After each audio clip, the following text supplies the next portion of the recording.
28 سال مقدم در کشور ما توسط رایت‌پرسی عمومی خلقی نخستین کنستیتوسیای تاجیکستان سوویت استقلال یعنی بخشنامه خلقمون قبول گردید. این روز واقعا تاریخی سند سرنوشت مثل دیگر شهر و ناحیه‌های کشور عزیزمون تاجیکستان در ناحیه واسع با جمع آمد تنتنوی تجلیل کرده شد.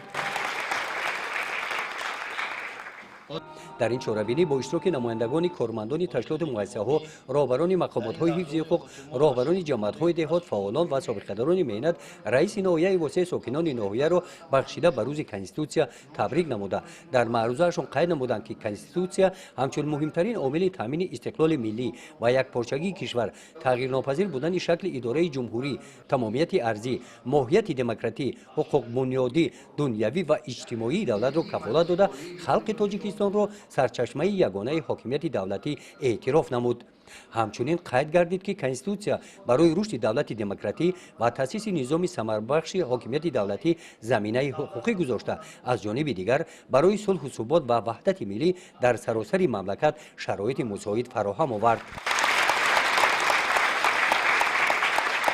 در این روز در چنین محیط ایدانه و کوترمان با یک چند نفر از کارمندان مقامات‌های دولتی و تشکیلات و مؤسسه‌ها برای مهنت صافدلانه از جانب مقامات اجرایی حاکمیت دولتی ناحیه سپاسنامه و مکافات‌های مالی قدر کرده شدند.